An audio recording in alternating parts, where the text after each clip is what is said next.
So we are already in our second part of the lecture, proofs. Okay, so there's a little bit of linear algebra that you need. And it's mostly because we're talking about a linear map from Rn to R. But it's very little. What we need is that this linear map can be represented by an inner product. And well, the inner product is defined as the sum vi(xi), where vi are the components of v and x has components xi. If you have any linear function, you can express the action, the outcome of ax as just the inner product with some vector. So for every linear function, there exists a vector such that this is true. And the components of that vector are given by when you act on the basis vectors. The proof of this is you go back to your 115a. Well, x can be expressed in the basis xi, ei. Now we just define vi as aei and define the vector v. And then we use linearity to compute. So what is a of x? Well, x is equal to sum of xi, ei. Linearity tells us that we can pull a inside the sum. So you get sum I equals 1 to n. You can pull the scalar outside of a, and you're left with a ei. Now aei, by definition, is vi. And xi vi, by definition, is the inner product of x and v. And because it's commutative, it's the same thing as inner product of v and x if we want to write it exactly in the order of the statement. So nothing to it. So the linear function is really inner product with something else. And what is this vector for us? It's the gradient. So, okay. So we need this when we translate between these representations. So now let's return to this theorem. If you have a function that is differentiable at x, then it has directional derivatives. And if it has directional derivatives, then it has partial derivatives.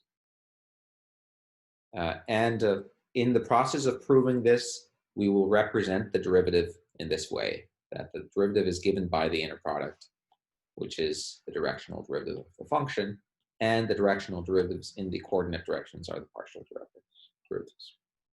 Okay, so let's do this in two parts. There are two implications. Every function that has directional derivatives, all directional derivatives, also has partials. And I noticed that maybe there were just a couple of people who joined, and because Zoom has an annoying chat that doesn't show things to new people. So if you didn't get these notes, you want to look at the statements up above, just go to that link. But okay. So we want to show that if a function has directional derivatives, it has partial derivatives, and that these are given by this formula. So the second part here. Well, it's really just writing the limit definition in true way. Because you have directional derivatives, this limit exists. Here you're using v equals ei for every I in 1 through n. So you can go into the coordinate directions and compute the directional derivative. Well, by definition of directional derivative, it exists and it's equal to deif. And well, on the other hand, by definition of partial derivatives, now this exists because the directional derivative existed, and this means that the partial exists. So all the partials exist, and this limit is the same as the directional derivatives. So these are manifestly exactly the same thing. And okay, you have to write these in a certain order. Because the directional derivatives things exist, by setting v equals ei, we know that this exists, and then it exists in it means that two different things are the same. Okay. The slightly more technical one is that if you are differentiable, then your directional derivatives exists, and your linear map is given by an inner product with h. So this thing here was the v from the lemma. Okay, and this gradient is that. Okay, So we know that we are assuming that you are differentiable. So there exists a linear map a subscript x so that fx plus h minus fx minus the linear map x bar of h divided by h goes to 0. I mean, you could think that this is the error term here, and it's much smaller than h. And this is where this kind of little o notation discussion comes in. But I don't want to focus on that now. Okay, so this limit goes to 0, and we want to show that directional derivatives exist. So let's fix a direction that we will be going to, and let's use h here. Let's kind of do a change of variables. This limit holds as h approaches 0 in any way.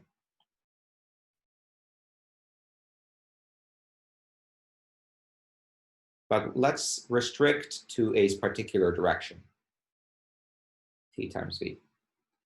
If your limit approaches along any direction, if you restrict the directions, so because as t goes to 0, tv goes to 0, then we know that from these two facts, we also know that as limit t goes to 0 of fx plus h minus fx minus ax t times v, this divided by the length of tv, so absolute value of t times the length of v.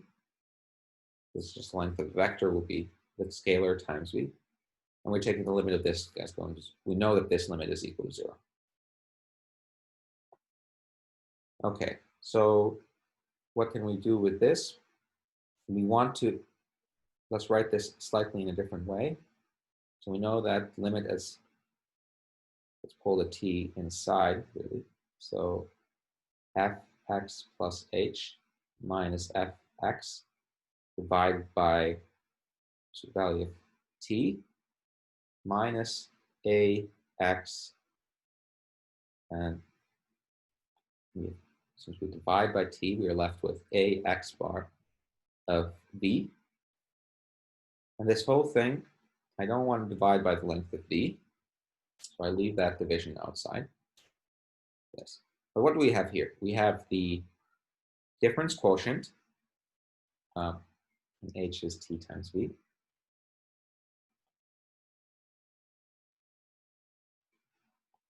Difference quotient divided, subtracted by ax. Now we should have the absolute values. So, okay, so this difference times that. Well, we can multiply by the length of v. Okay, there's a case of v being equal to 0, but that's not an interesting case. If v is not equal to 0, that is, then limit as t goes to 0. Otherwise, this doesn't really make sense, this limit. So, and we are left with xtv minus fx divided by t minus ax bar v. That limit is equal to 0. But what does it mean for this limit to be equal to 0? That means that for every epsilon positive, strictly positive, there exists a delta positive such that if t is less than or equal to delta, then this quantity here is less than or equal to epsilon. But that's exactly what we want, because this is the difference quotient. That is the derivative, what ought to be the directional derivative. This is less than epsilon, i.e. this holds for all epsilon, all delta, and we get that limit as t goes to 0 of the difference quotient divided by t is equal to exists, and it's equal to ax v bar, ax v bar there. So this calculation here shows that the limit exists, and it's given by that thing. And what is this? If the limit exists, then we have a directional derivative, and the directional derivative dv of f is equal to ax bar of v. So we get that representation for the directional derivative. Now, okay, so we know that ax of h, by using v equals h, is equal to the directional derivative in the h direction. By linearity, it's equal to sum, by the lemma that we said, this is a linear map. It's equal to v dot h for some v. And what is v? Well, by the lemma, the components of v are given by the action on the basis elements. Well, what is that? By this fact, it's the directional derivative, which is the partial derivative. So the components of this vector here are the components of the gradient vector. So they are both of them are the same. And we conclude that this mysterious vector here actually has to be the gradient. We're done. Well, the only technical part here is going from the fact that this limit goes to 0 to the fact that this limit is equal to that limit. So you do a change of variables, then you go from that.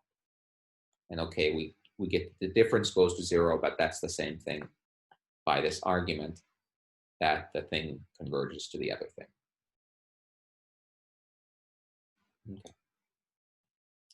So good. Okay, so now we know that the hierarchy is there. Differentiable implies directional derivative, implies that we have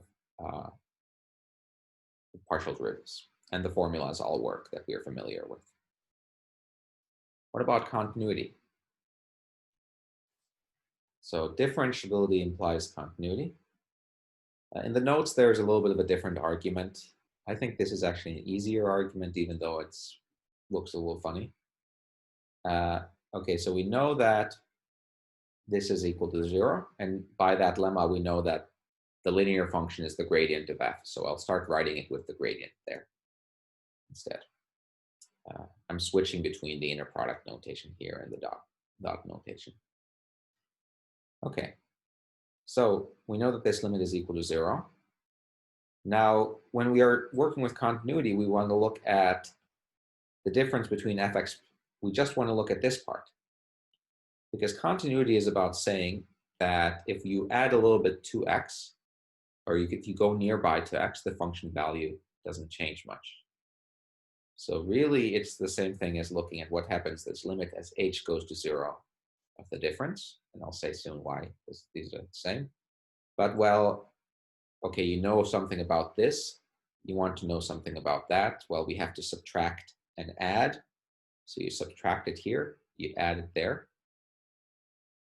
It's a little bit small here, but I'm just subtracting that term.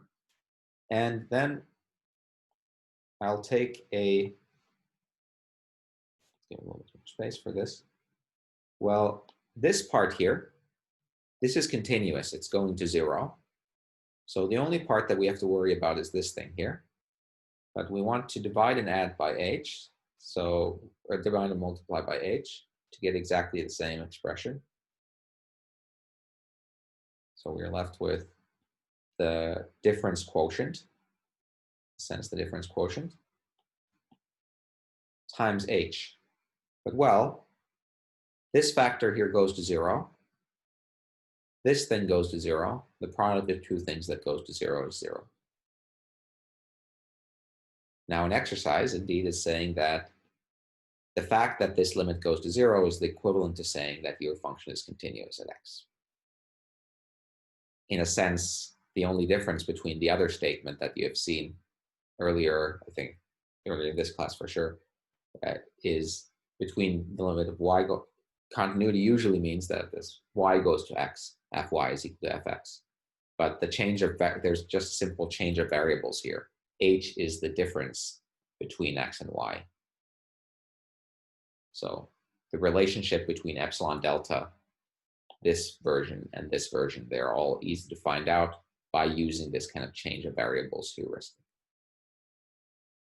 So with this, we see that actually this function ought to be a lot more than continuous. Indeed, yeah, because this thing is not just going to 0, it's really quite quickly going to 0. You have one thing going to 0 and times another thing.